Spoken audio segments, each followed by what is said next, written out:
Bueno, antes de conversar con Génesis Garbet, jefa de la Gran Misión Venezuela Joven, quisiera referirme a algo que no me agrada mucho, pero que lo siento mucho, porque murió en Coro Dominga Hernández de Rojas. Ella es una reconocida profesora de enfermería, graduada en Valencia, estuvo en Coro como directora del Hospital Antonio Smith de enfermería y se ganó el cariño y el aprecio de todos los falconianos. Acaba de fallecer, bueno, tenía 90 años, pero gozaba de una buena salud. Así que a toda su familia, especialmente a mi esposa, que es su hermana, mi pésame a todos. Gracias. Aquí también veo que me recuerdan que Dominga era una persona sumamente bondadosa y amorosa con los pacientes.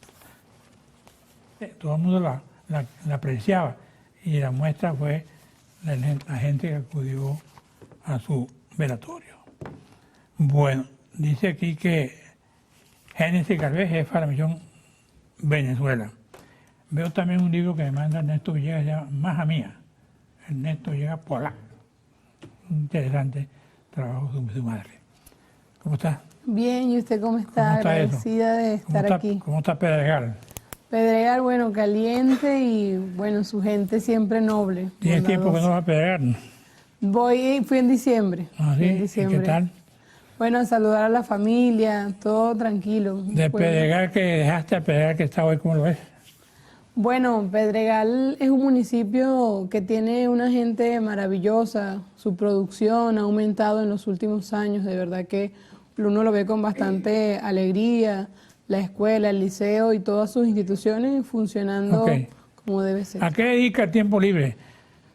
A mí me gusta en el tiempo libre compartir con mis amigos, mis amigas, escuchar música, lo disfruto mucho. ¿Merengue? También bailar.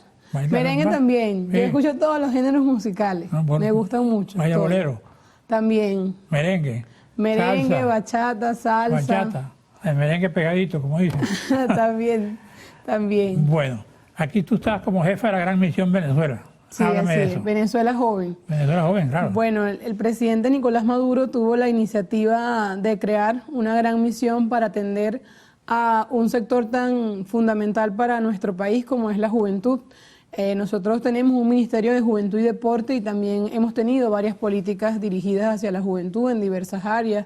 Existió Chamba Juvenil, que era justamente para el tema laboral. Él pensó que nosotros debíamos transformar las políticas públicas que dirigíamos hacia la juventud. Y cuando él crea estas grandes misiones de nueva generación, los hace con la visión de poder transformar y llegar más allá, de poder romper quizás las trabas que a veces se presentan en el camino por el burocratismo y poder llegar más profundamente. Nosotros hemos desarrollado 7 vértices fundamentales en esta gran misión. ¿Cuál es? El primer vértice es el vértice Vamos a Aprender, que tiene todo lo que son las políticas dirigidas a educación, ciencia y tecnología. Y estamos desarrollando en conjunto con el Ministerio de Ciencia todo el programa de semilleros científicos que tiene núcleos de robótica, que ha emprendido en los liceos, también en las escuelas, todo lo que es el reto de matemática, el reto de ciencias, que nos parece algo fundamental.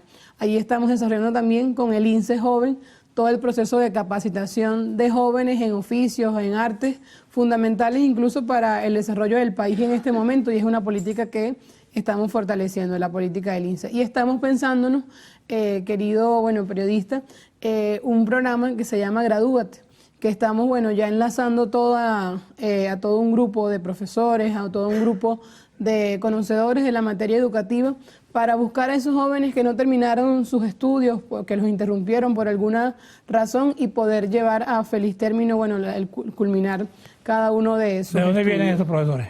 ¿De los liceos, de las universidades?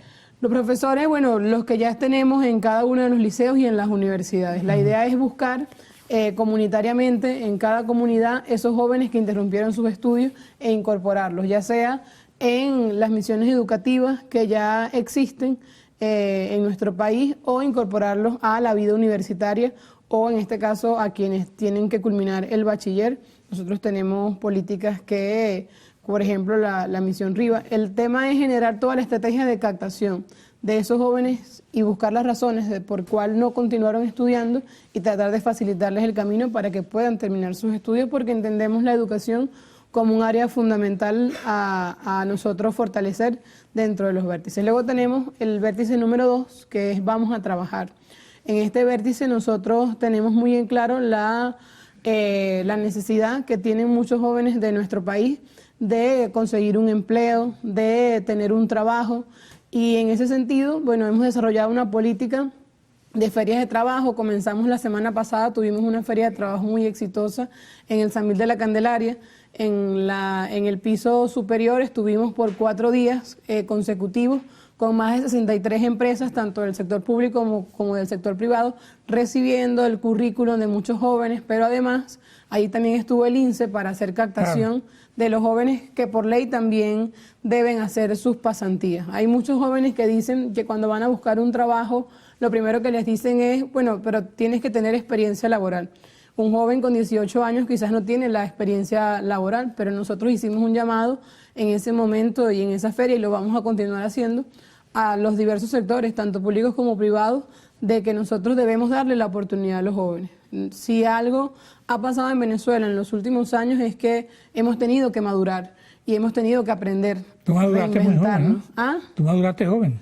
Sí, yo siento que maduré joven, todavía me queda seguro mucho por madurar. Maduraste no por maduro, por maduraste en Pedregal. Bueno, sí. Bueno, también maduraste por ahí. Y bueno, tenemos otros 5 vértices. Hay el tercer vértice que se llama Vamos a divertirnos, que bueno, comprende todo lo que es cultura, recreación y rumba, porque también consideramos que es fundamental fortalecer las bases de las actividades artísticas de la juventud venezolana. ¿Qué tiene que hacer un joven para estar en esos vértices de ustedes? Bueno, hay un sistema que es el sistema Patria. A través del sistema Patria se pueden inscribir en la Gran Misión Venezuela Joven. Usted se mete en el sistema Patria y le aparece la opción, y no solamente la opción de inscribirse, sino que también aparece una consulta en la que están los 7 vértices y cada uno de los programas, y los jóvenes pueden responder. ¿Y el sistema Patria no politiza ese programa? No, no lo politiza porque es una política de Estado. Es decir, nosotros como Estado y como gobierno estamos obligados a atender las necesidades y los sueños de la juventud venezolana. Aquí dice Gran Misión Venezuela Joven se suma al Programa Nacional de Semilleros Científicos. Sí, vamos completamente. Y regresamos.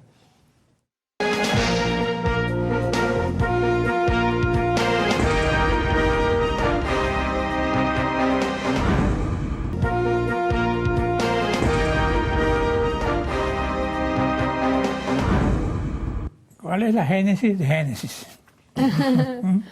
Bueno, mire, yo nací en Coro, Estado Falcón, y luego mis raíces, mi crianza fue en el pueblo de Pedregal. Creo que nuestro clima, además la entereza de nuestra tierra, forja el carácter de los hijos e hijas de nuestro pueblo. Y bueno, el origen de nosotros es el origen de una familia humilde de este país, de una familia del campo, del crecer jugando con barro, del crecer, como nosotros decimos, oliendo a sol, siempre por ahí en el monte yo jugando. Crecí así, no llegué tan alto, pero crecí.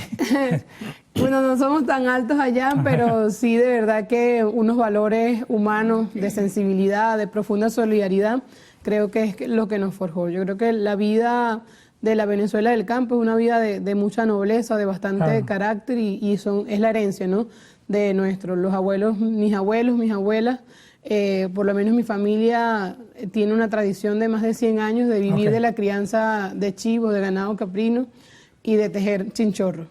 Entonces bueno. ese es el origen. Hamaca. Hamaca. Lo que aquí se conoce como hamaca, pero con el nylon es el chinchorro.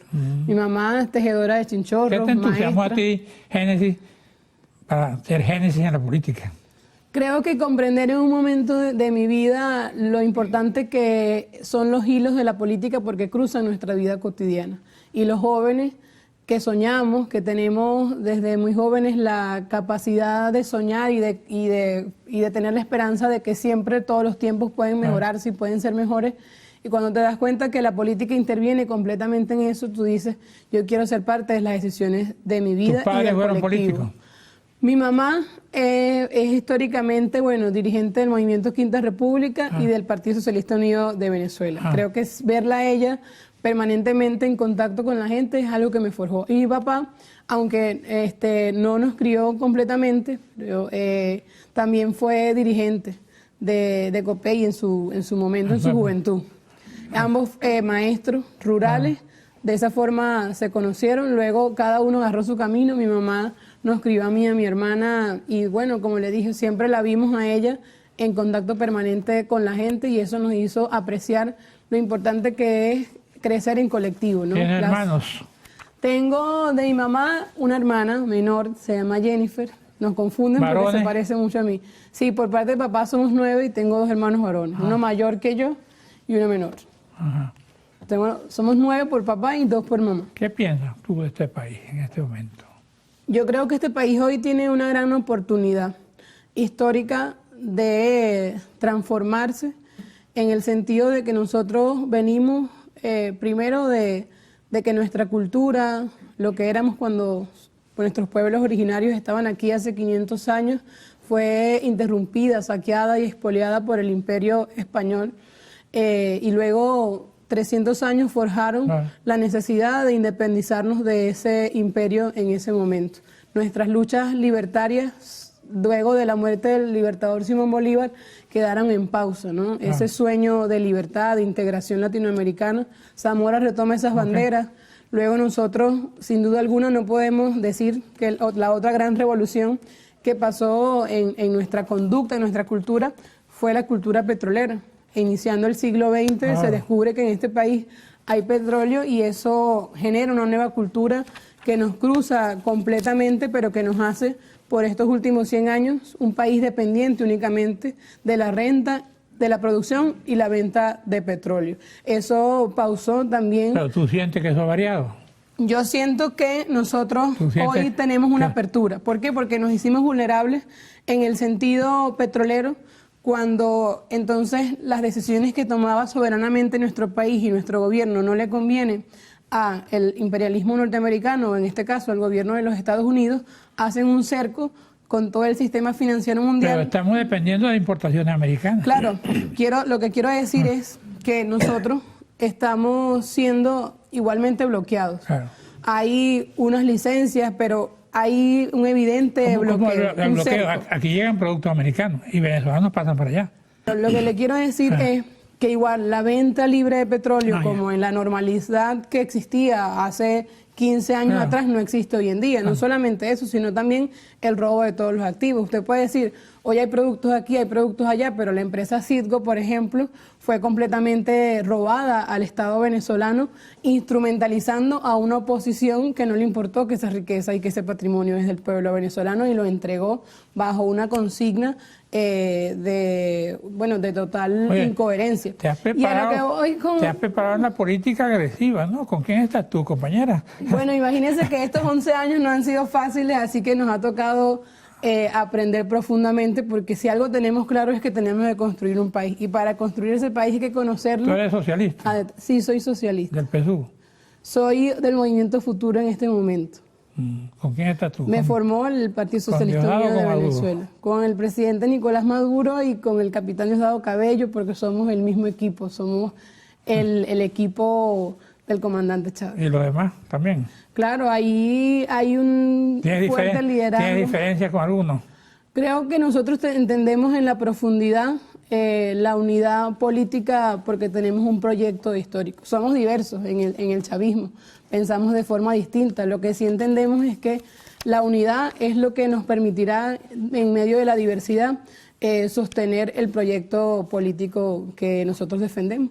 Y lo que le decía es que a partir del bloqueo se ha diversificado la economía y hay un espíritu profundo de querer hacer nuevas cosas, no solamente producir petróleo. Nosotros hoy estamos produciendo el 100% de los alimentos que llegan, por ejemplo, a través del CLAP. Eso no era así en el 2015. Entonces, sí hay signos de una reapertura de la economía en otros sectores, que obviamente vamos a seguir siendo un país que tiene una industria petrolera que se va a seguir fortaleciendo. Pero hoy tenemos la visión, y los jóvenes además así también lo entendemos, de que hay que diversificar esa economía, que no podemos descuidar el campo. ¿Cómo está la agricultura en Pedregal? Bueno, ahí nosotros tenemos melón, se saca mucho melón, además patilla, yuca, tomate, cebolla, también es una tierra muy fértil. Las montañas de Avaria fueron históricamente productoras de maíz para el país. de una forma impresionante y eso sigue siendo así. Muchas cosas que mejorar. La vialidad siempre es una prioridad para el campo y bueno, la gente igualmente permanentemente se organiza para generar las condiciones de poder seguir produciendo. Y allá también, como usted lo sabe, un buen queso y una buena nata que producimos y es también uno de los productos que el pueblo tiene por excelencia. Siempre lo extraño cuando estoy aquí en Caracas porque a veces es difícil conseguir un queso tan bueno como el de Pedregal. El queso Capatari es muy bueno, mejor que... Bueno, no vamos a discutirlo. Bueno, un mensaje final. Bueno, nuestro mensaje final es que nosotros en este último tiempo hemos construido un espíritu de paz y de unidad. Los jóvenes que me escuchan y que puedan vernos a través de las pantallas de Televen, invitarlos a inscribirse en la gran misión Venezuela Joven y a que construyamos juntos un país. Nosotros como Juventud que hace política tenemos la responsabilidad de traducirle a la juventud venezolana el mensaje de que la política es útil para tomar decisiones y transformar en colectivo nuestra vida. Así que la invitación es para todos. ¿Se han inscrito mucho? Sí, más de 1.600.000 jóvenes van inscritos ya en la gran misión. ¿A partir de qué edad? De 15 a 30 años. Ah, bueno, yo no califico. No, pero si quiere igual, se incorpora. Bueno, en la primera parte voy a conversar con Benigno Alarcón, director del Centro de Estudios y Gobierno de LOCAP. Gracias, Benigno. Gracias a usted.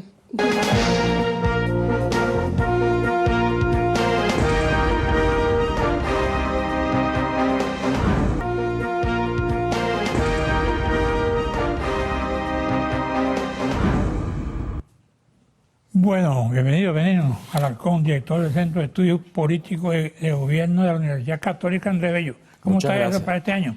Muy bien, andamos muy bien, con mucho trabajo, como se puede imaginar. Es un año con mucho interés sobre la política y como nosotros nos dedicamos a la política, pues tenemos, digamos que, mucho trabajo y muchas cosas que hacer. ¿Qué perspectiva le ven ustedes a ese interés? Bueno, a ver, yo creo que las perspectivas... A ver, vamos a partir de algo, Carlos. Yo creo que ser positivo, ser negativo, como algunos dicen, para el que quiere ser analista es un sesgo, ¿no? Entonces uno tiene que tratar de ubicarse en un punto medio y tratar de no mezclar lo que uno quiere con lo que uno cree que puede pasar en un momento dado. Entonces, si vamos a hablar desde las expectativas del punto de vista del analista y no del venezolano, bueno, creo que tenemos un año muy complicado, muy difícil por delante, un año que se va complicando en la medida que nos acercamos al 28 de julio, fecha de la elección. ¿Por qué se complica? Bueno, se complica justamente porque el gobierno sabe que va hacia una elección que en la medida que tenga condiciones no puede ganar. Y justamente el gobierno está negado a dejar el poder, pero está en su peor momento para tener una elección, 85% del país. ¿Por qué tú piensas que no puede ganar el gobierno? No puede ganar, no hay forma de ganar cuando se tiene 85% del país en contra. No se puede ganar cuando la mitad del chavismo está en contra de Maduro. Estamos hablando de que el chavismo que puede andar por el orden del 24 o 25%, pues lo que apoyan a Maduro andan entre un 9 y un 10%. Entonces es muy difícil. ¿Es tu opinión? No es mi opinión, es lo que dicen los estudios de opinión. ¿Cuál estudio? Los que nosotros hacemos, estudios de opinión a nivel nacional, encuestas a nivel nacional. Entonces, digamos que con esos números es prácticamente imposible ganar una elección. Entonces, ¿qué trata de hacer el gobierno? Bueno, trata de aplicar una estrategia que le ha funcionado en el pasado, en condiciones menos adversas, que es tratar, por un lado, de dividir a la oposición y de presentarle al país muchas oposiciones. Las encuestas se contradicen también, ¿no? Yo en eso soy muy imparcial. Bueno, estaban pasando encuestas que hace Chemer. Y es totalmente distinto a lo que tú dices, ¿no? Bueno, yo las encuestas de Schemmel no me las leo, para empezar por ahí. Entonces, uno tiene las encuestas... Tú eres muy sectario. Uno tiene las encuestas en las cuales uno cree y las encuestas en las cuales uno no pierde el tiempo leyéndolas, ¿no? Entonces yo me leo en las que creo. Y las que nosotros hacemos en el centro, que las hacemos con el apoyo de Delfos, Delfos nos hace el campo y nosotros las diseñamos, pues tenemos cierto control sobre esas encuestas y sabemos cómo se hacen y sabemos cómo formular las preguntas para tener las respuestas sobre lo que necesitamos saber. Entonces, ¿puede haber contradicciones entre las encuestas? Sí, pero si están bien hechas, las contradicciones van a ser muy pequeñas y las contradicciones obviamente pueden depender de la manera en que se hace la pregunta o de la forma en que se plantean las cosas, pero si las encuestas están bien hechas, las encuestas van a coincidir. A esta altura, ¿cómo está la universidad? La universidad muy bien, con mucho trabajo, con grandes desafíos por delante, grandes retos. Tenemos un nuevo rector, como usted sabe, que ya usted lo ha tenido por aquí. Y la universidad, bueno, como el resto del país, digamos, afronta un desafío que no es fácil. ¿Ha seguido el apoyo del gobierno a la universidad? Bueno, yo no creo que la universidad apoye al gobierno. El gobierno a la universidad. No, para nada. Desde hace muchísimo tiempo el gobierno no apoya a la universidad. De hecho, algo que ha sido muy difícil es mantener las becas de los estudiantes, porque básicamente dependemos del sector privado para mantener esas becas, y antes había un porcentaje muy alto de estudiantes becados que se ha ido reduciendo justamente por la falta de esos apoyos. ¿Becado del Estado? Bueno, en parte del Estado y en parte del sector privado, pero el Estado hace mucho tiempo que no contribuye con estas becas. Aquí tú estás hablando de política, ¿no? ¿Te gusta la política? Es de lo único que sé hablar. Porque dice aquí, Benigno Alarcón, Manuel Rosales se convierte en el factor de división de la oposición. Lamentablemente. Lamentablemente. ¿Y por qué? Bueno, porque creo que la oposición, digamos, legítima, en la que el país cree, en la que no hay dudas de que sea verdaderamente oposición, creo que siempre tuvo el deber y la responsabilidad de mantenerse unida, y creo que lo sigue teniendo, y creo que tiene tiempo para rectificar sobre esto.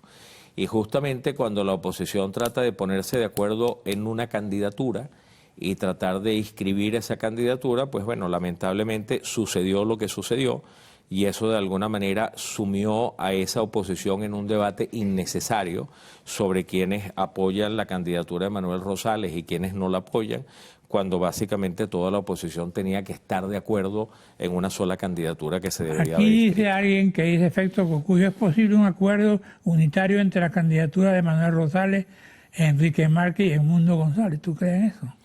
Yo lo veo difícil, deseable sí, pero lo veo difícil que se logre, ¿no? ¿Por qué? Bueno, lo veo difícil porque creo que hay grandes diferencias entre esos tres actores. Es conocida las diferencias entre Enrique Márquez y Manuel Rosales, y creo que en ese acuerdo, creo que Edmundo González, a quien conozco muy poco, pero he tenido la oportunidad de hacer algunas presentaciones en un grupo que él coordina de ex embajadores venezolanos, donde en algún momento me han pedido que participe para hacer alguna presentación sobre lo político. Creo que Edmundo González lo veo como un hombre conciliador, no veo el problema en ese lado, pero sí se conocen, digamos, las diferencias, las grandes diferencias que hay entre Rosales y Enrique Márquez, que hay que recordar que era miembro y además uno de los principales líderes de Un Nuevo Tiempo, que ya no lo es. Y por el otro lado, creo que en esa ecuación se deja por fuera a un actor que es muy importante, a María Corina Machado. Y creo que sigue siendo muy importante, aunque no se haya podido inscribir, porque el país está pendiente de lo que ella diga. El país, de alguna manera, yo creo que más que la candidatura es el liderazgo, y el país está muy pendiente de lo que ella diga. Entonces yo creo que un acuerdo que no la incluya ella tiene pocas posibilidades de éxito, por lo menos al día de hoy.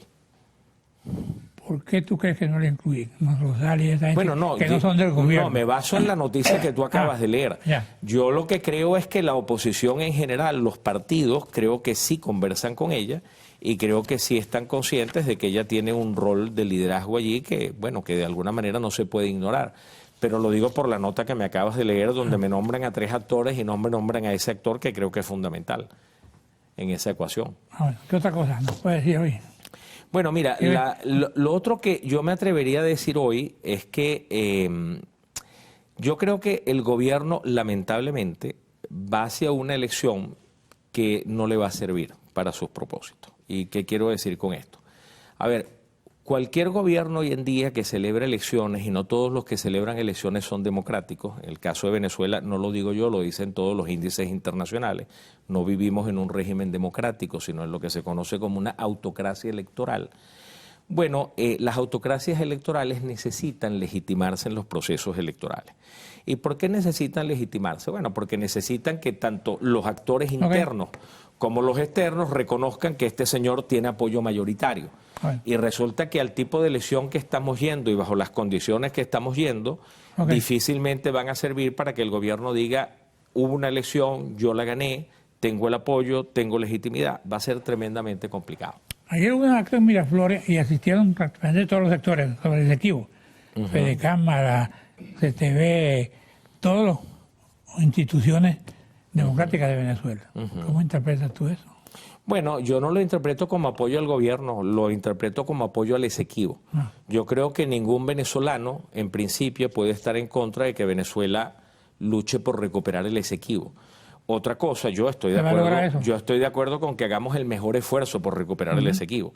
Pero si a mí me preguntas si yo estoy de acuerdo con los esfuerzos que el gobierno hace para recuperar el Esequibo y la forma en que pretende recuperarlo, mi respuesta es no estoy de acuerdo.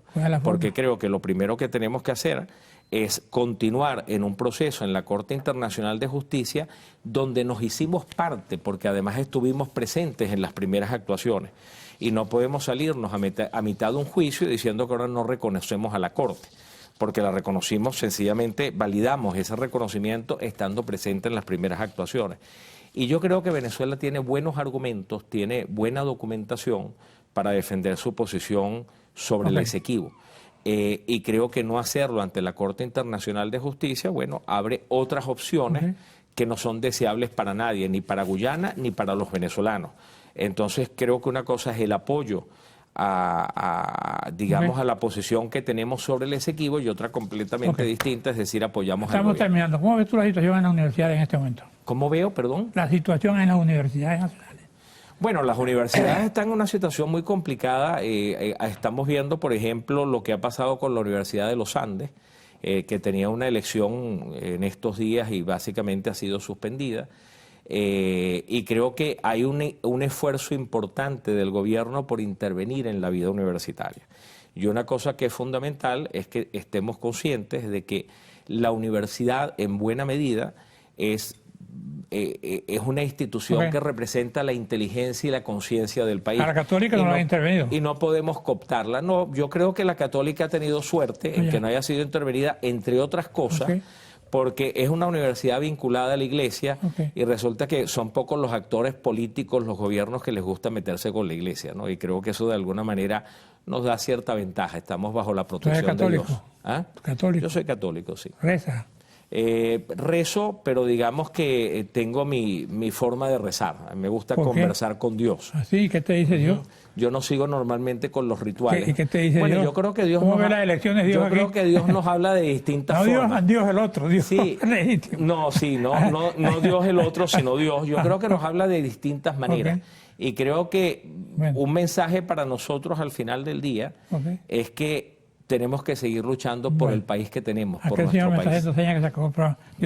Qué lástima. Que Dios te bendiga y te componga. Igual, Carlos, igual para ti. En la próxima parte voy a conversar con Andrea Robaina, presidenta de la Sociedad Venezolana de Cardiología.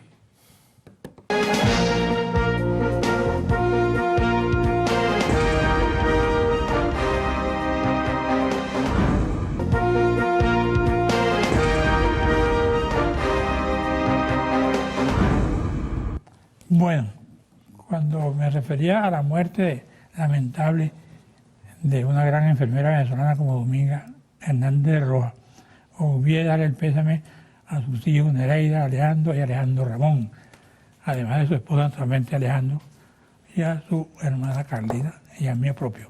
¿Cómo está usted, señora? ¿Cómo le va? Un gusto. Gracias por la invitación. Usted es presidenta de la Sociedad Venezolana de Cardiología y su nombre es Andrea Robaina. Soy presidente de la Sociedad Venezolana de Cardiología Intervencionista. Intervencionista. De la SOVESI, sí. ¿En qué interviene? La cardiología intervencionista se encarga del diagnóstico y tratamiento de las enfermedades cardiovasculares con técnicas mínimamente invasivas. Por ejemplo. Por ejemplo, en los pacientes con infarto agudo del miocardio que son llevados y se le hace el diagnóstico de cuál es la enfermedad coronaria y si puede ser tratada a través de stents, que son unas pequeñas mallas metálicas que nos permiten la apertura de la arteria principal.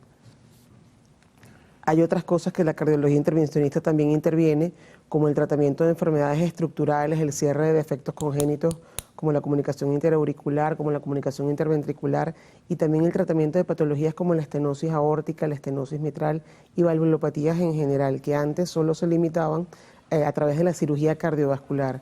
Ahora con la cardiología intervencionista y con los avances en el tiempo, hemos podido hacerlo cada vez de forma más expedita y con menos invasión para el paciente, con una recuperación e inserción a la actividad y a su vida diaria de forma más oportuna.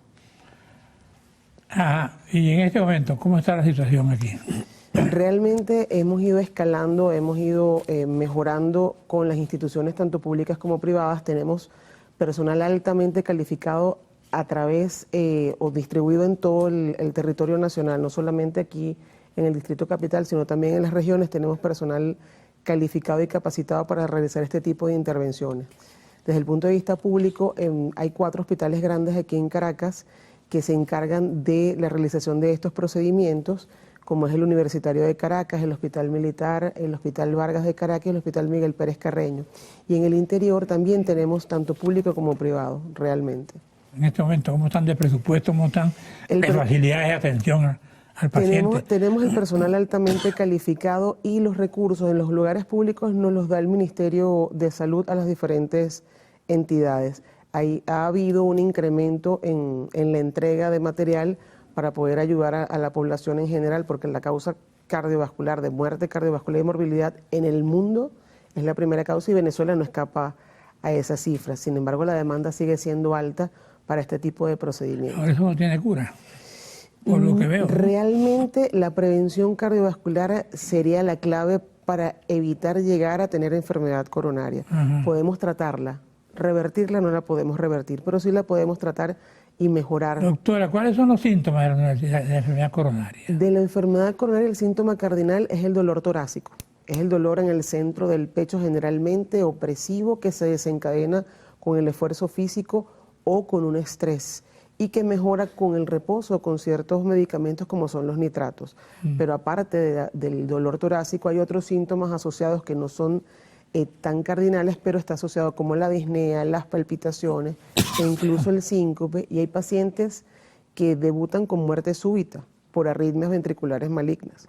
Entonces, una de las cosas que también hay que hacer la salvedad, que la enfermedad cardiovascular en la mujer difiere un poco en el hombre con respecto a los síntomas. Los síntomas en la mujer son más vagos, no son tan característicos como lo vemos en el hombre. Aquí veo que dice que es la cardiología intervencionista. Es las correcto. Principales enfermedades coronarias, enfermedad de las válvulas cardíacas. Es correcto, sí. El corazón tiene 4 válvulas cardíacas, tanto las válvulas auriculoventriculares como las válvulas aórtica y pulmonar. Estas válvulas pueden tener degeneración o problemas como la estenosis o la insuficiencia, y todas estas válvulas pueden ser intervenidas a través del cateterismo cardíaco.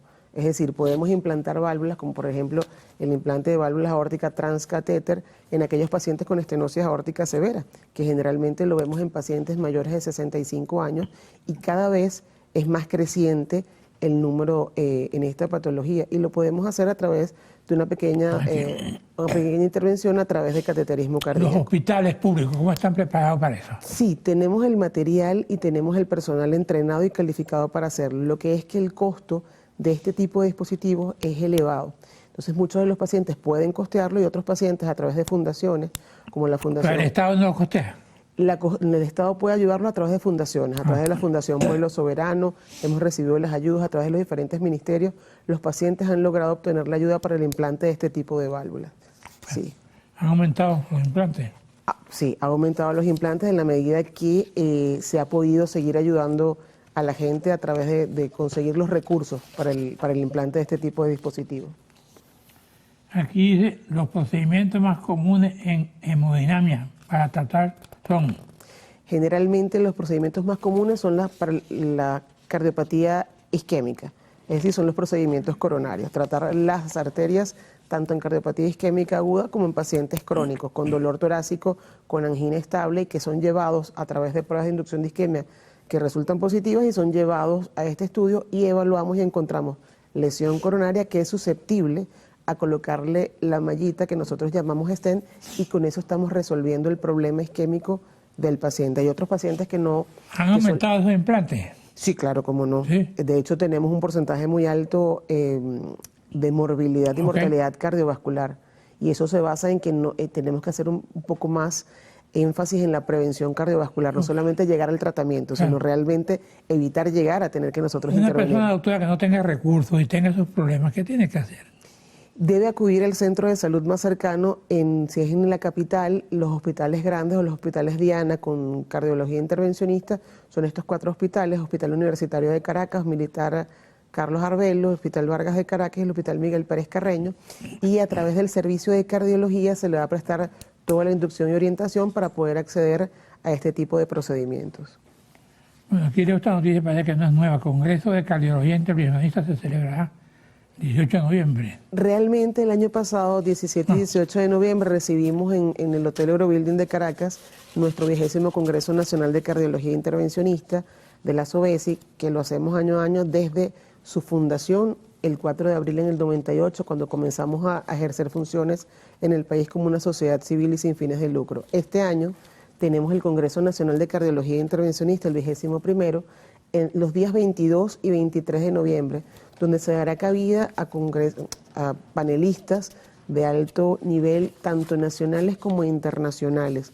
Y lo haremos en el Hotel Eurobuilding de Caracas. También tenemos ahora, para el mes de junio, nuestra jornada regional en Maracaibo, de cardiología intervencionista. Vamos, un receso, regresamos. Gracias.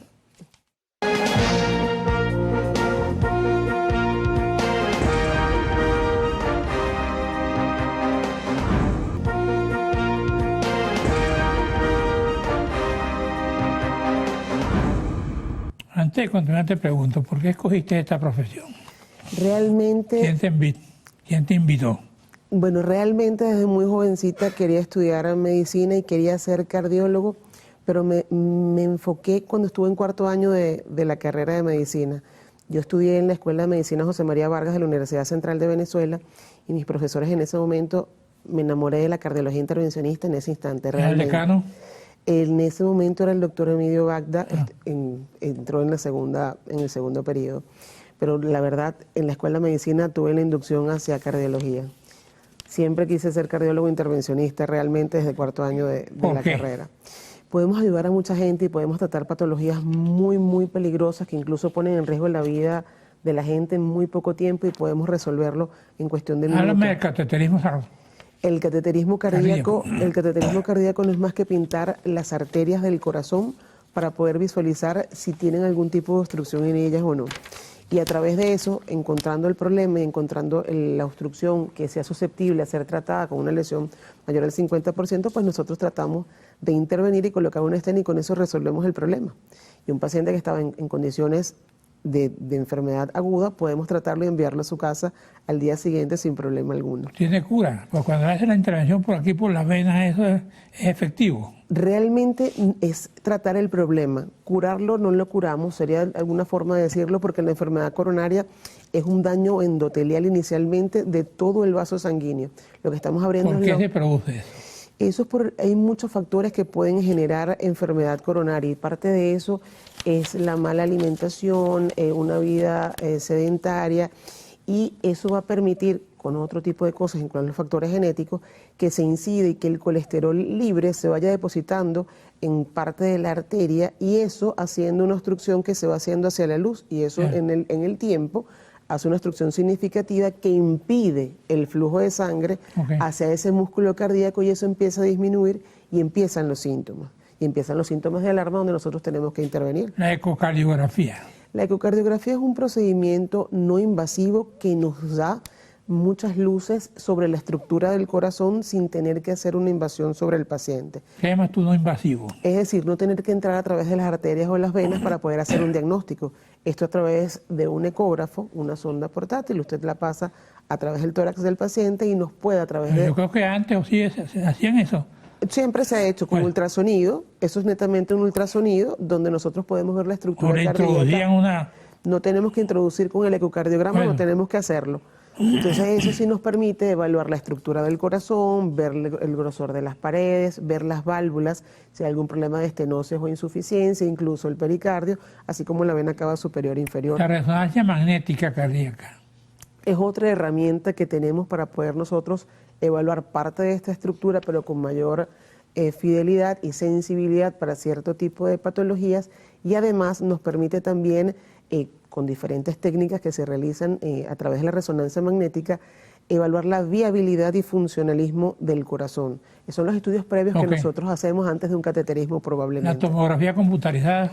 Sí, la angiotomografía de aorta hay de 64 cortes y 128 cortes y también nos puede dar una imagen no invasiva de nuestras arterias y del corazón. Todos estos son métodos previos para evaluar la inducción de isquemia y otras patologías, no solamente del sistema coronario, sino también del sistema estructural. Otra de las cosas que cardiología intervencionista, no solamente somos cardiólogos clínicos intervencionistas, pero hay otra rama que es la electrofisiología y estimulación cardíaca, y es aquellos médicos que se especializan en la colocación de marcapasos en aquellos pacientes que tienen algún problema eléctrico, marcapasos, desfibriladores automáticos externos, así como resincronizadores. La cardiología intervencionista es muy amplia y tiene cabida para todo. ¿En esta especialidad hay piratería? ¿Cómo no? Hemos tenido el caso de pocas anécdotas de personas que no han cumplido con ciertos requisitos, pero es muy poco realmente. ¿No ha causado muerte? Realmente no hemos documentado, al menos dentro de la sociedad, ninguna causa que pase a mayores. Realmente no han sido anécdotas. Que la brujería es buena, pues. ¿No? Oye, sin menospreciar, creo que la ciencia también nos ha ayudado un poco. Dime un mensaje aquí antes. Bueno, realmente creo que la prevención cardiovascular es la clave para evitar la enfermedad cardiovascular y tener que acudir a un cardiólogo intervencionista y terminar con un tratamiento médico invasivo. Si nosotros cuidamos nuestra salud, pues no necesitaríamos... Aquí hablan de dolores que se pueden confundir con un infarto. Sí, de hecho son los que nosotros conocemos como grandes síndromes. También un espasmo esofágico puede causar un síntoma muy parecido al dolor torácico. Hay problemas de la aorta, que también la disección de la aorta también puede generar dolor torácico y no ser necesariamente la causa coronaria. Y tenemos que tener conciencia y poder tener las herramientas para poder realizar un diagnóstico diferencial adecuado y tratar al paciente de forma correcta. Doctor, ¿ha aumentado la hipertensión? Sí, realmente sí. La hipertensión ha aumentado por muchísimas razones, desde el punto de vista de la alimentación, el acceso a los fármacos antihipertensivos. Si bien hoy día tenemos incluso un arsenal mucho mayor y la presencia de los laboratorios en Venezuela tiene una gran bagaje y gran cantidad de fármacos, cada vez de forma más importante, para poder tratar este tipo de patologías. La población tiene acceso a este tipo de fármacos. ¿Qué llamas tú la cardiopatía hipertrófica? La miocardiopatía hipertrófica es una enfermedad muchas veces congénita. También la miocardiopatía hipertrófica puede ser del anciano incluso hipertensiva, otra de las causas, pero eso es el engrosamiento del músculo del septum interventricular que puede causar obstrucción al tracto de salida de la sangre del corazón hacia el gran vaso que es la aorta. Esto existe cuando la gente dice se taparon las válvulas. Generalmente es un término muy coloquial, pero sí existe. Tapar la válvula para nosotros es que hay una obstrucción o una estenosis en una válvula cardíaca. Que eso se destapa. Generalmente puede hacerse a través de cateterismo si es una patología estenótica tipo mitral o aórtica, o pulmonar, incluso también en pacientes muy congénitos. Eso que llaman enfermedad de la válvula cardíaca. Sí, es correcto. Hay muchas enfermedades y una de ellas es esa, sí, es correcto. ¿Cuál es la más peligrosa? La estenosis aórtica severa, realmente, porque es la obstrucción a la salida de la sangre del corazón, o sea, el ventrículo izquierdo hacia la aorta. Se tapan la aorta. Eso se empieza a cerrar y el orificio, que normalmente debe medir 4 centímetros cuadrados, empieza a cerrarse incluso, y cuando se coloca por debajo de 1 centímetro cuadrado ya lo consideramos una estenosis aórtica severa que debemos intervenir, porque ya en el plazo de 2 años, cuando aparecen los síntomas, el paciente fallece. Cardiopatía con balón. Eso generalmente, la valvulotomía con balón era parte del tratamiento que se realiza, puede hacerse previo en todos estos problemas estenósticos, y antes era lo único que teníamos para poder tratar este tipo de patologías. Hoy por hoy podemos reemplazar la válvula implantando válvulas a través de cateterismo. ¿Qué otra cosa me puede decir ya para cerrar el programa? Bueno, la cardiología intervencionista no solamente se enfoca en esto, tenemos nuevos métodos de evaluación, tanto de lesiones coronarias a través de imágenes como la tomografía de coherencia óptica, el ultrasonido intravascular, y diferentes herramientas para tratar enfermedades mucho más complejas desde el punto de vista coronario, por ejemplo, las lesiones calcificadas o lesiones que tienen que ser en bifurcación. Tenemos todo ese material disponible aquí en Venezuela. Bueno, al final otra vez le recomiendo este libro de Ernesto Villegas Polac, Mamma Mía, interesante, para leer un poco voluminoso, pero con tiempo sería completo. Gracias, doctora. Muchísimas gracias por la invitación. Gracias a ustedes, amigos televidentes. Nos vemos aquí el próximo domingo a esta misma hora.